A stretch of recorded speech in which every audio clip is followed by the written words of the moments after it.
Look, imagine this. You get a raise, not a huge one, maybe an extra $400 a month after taxes. And for about 2 weeks, you feel rich. You upgrade your groceries. You go out to eat a little more.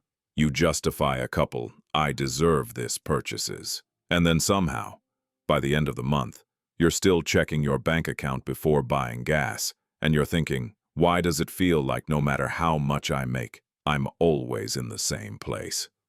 If that thought has ever crossed your mind, this video is for you. Because here's the thing most people don't realize. Income is not the thing that determines financial success.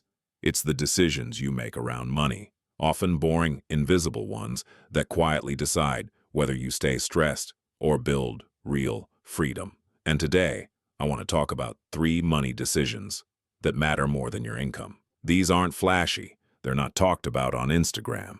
And they're the exact decisions most people get wrong, even high earners. My name is Zane, and I spend way too much time thinking about money, behavior, and why smart people still struggle financially. If you're someone who makes decent money but still feels behind, stressed, or confused about where it's all going, make sure to hit the subscribe button and give this video a thumbs up if this helps you out. All right, let's get into it. Challenging the big lie about money. Before we talk about the 3 decisions, we need to kill one idea first. The most dangerous financial belief out there. That belief is, if I just made more money, all my money problems would disappear. Look, higher income helps. No one's saying it doesn't. But here's what most people don't realize. According to data from the Federal Reserve, nearly 40% of Americans earning over $100,000 a year still say they live paycheck to paycheck. Let me say that again. 6-figure income, still stressed, still no margin. So if income alone solved money problems, that number should be close to 0. But it's not, which tells us something uncomfortable. Money problems are not income problems. They're decision problems. And once you see that, everything changes. Decision number 1, your fixed cost ceiling. This is the most important one, and it's also the most boring. Your fixed cost ceiling. That's just a fancy way of saying how expensive you allow your life to become before you ever start investing or saving. Rent or mortgage, car payment, insurance subscriptions, phone, debt minimums. These are the bills that show up no matter what. Here's the scary part. Once these costs are locked in, they control you. The stat that should wake you up. According to the Bureau of Labor Statistics, the average American household spends over 55% of their income on fixed expenses alone. That's before saving, investing, emergency funds, fun, or freedom. So when people say, I don't have money left to invest, what they really mean is, I committed future income to past decisions. Let's make this painfully real. 2 people, same age, same job, same $70,000 income. Person A, $2,000 rent, $600 car payment, $300 insurance, $200 subscriptions and phones. Fixed costs equals $3,100 per month. Person B, $1,400 rent, $300 car payment, $200 insurance, $100 subscriptions. Fixed costs equals $2,000 per month. That's a $1,100 difference every single month. Over a year, $13,200. Over 10 years invested at a conservative 7%. That's over $180,000. Same income, radically different outcomes. This is where it gets really interesting. Humans are terrible at understanding future pain. When you sign a lease, the pain is abstract. When you sign a car loan, it's just a payment. But every fixed expense is a permanent tax on your future self. And lifestyle inflation happens quietly. You don't wake up one day and say, I want to be financially trapped.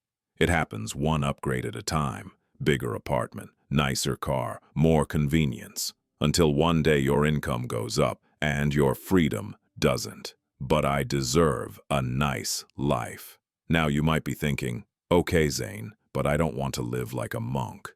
Good. Neither do I. This isn't about deprivation. It's about sequence. Here's what most people don't realize. You don't get wealthy by what you buy when you're rich. You get wealthy by what you refuse to lock in when you're not. Freedom comes from low fixed costs.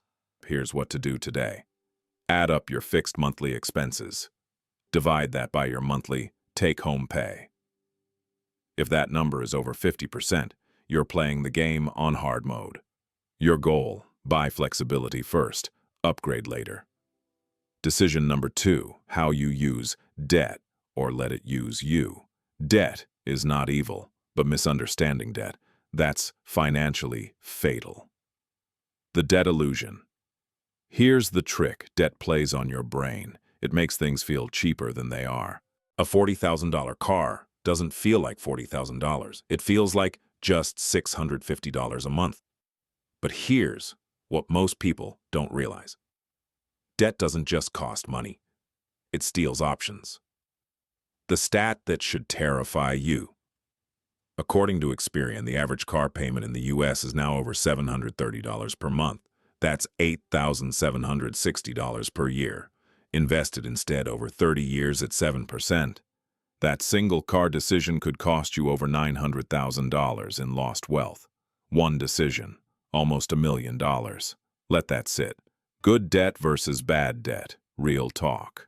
Good debt produces income, appreciates, or dramatically increases earning power. Bad debt depreciates, requires more income, adds zero future value. Most consumer debt is just time travel. You're borrowing happiness from your future self with interest. Why smart people use bad debt status. Comfort, identity, cars especially, are emotional purchases disguised as math problems. We don't buy cars to get places. We buy them to feel successful. But here's the brutal truth. Nobody becomes wealthy by impressing people who don't pay their bills. But the interest rate is low. Now you might be thinking, but Zane, my interest rate is only 3%. Cool, but what's the opportunity cost? If that money could earn 7 to 10% elsewhere, you're still losing. Low-interest debt is still a leash. It just feels softer. Ask this before any debt decision. Will this purchase make future money easier or harder? If the answer is harder, walk away. Decision number 3. When you start investing, not how much. This one shocks people. Timing matters more than amount. The most underrated wealth stat.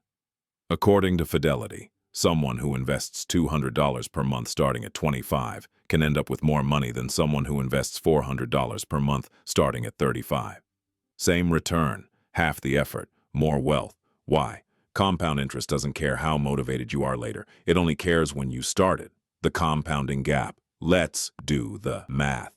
Person A starts at 25, $300 per month, 7% return. Stops at 65, approximately $760,000. Person B starts at 35, $600 per month. Same return, same age, approximately $720,000. Twice the money, less result. This is where it gets really interesting. The psychology of procrastination. People don't delay investing because they're lazy. They delay because it feels complicated. It doesn't feel urgent. The reward is invisible. You don't feel compound interest working, but by the time it's obvious, it's too late to catch up easily. I'll start when I make more. This is the most expensive sentence in personal finance. Because starting small trains behavior. It builds identity. You don't rise to the level of your income. You fall to the level of your habits. Start with employer match first. Low-cost index funds. Automatic contributions. Even $100 per month matters. The habit is the win, bringing it all together. Here's the big picture. Income is loud, decisions are quiet, but decisions compound. The 3 decisions that matter more than income. Your fixed cost ceiling, your relationship with debt. When you start investing, master those, and income becomes a multiplier, not a lifeline. Look, you don't need to be perfect. You just need to be intentional. Most people drift financially. You're choosing not to, and that alone puts you ahead. If this helped you, hit the thumbs up. It tells the algorithm this video matters. Subscribe if you want more honest conversations about money, behavior, and building a life you don't feel trapped in. And ask yourself today, which one of these decisions can I improve right now? Because the sooner you decide, the more powerful the result. I'll see you in the next one.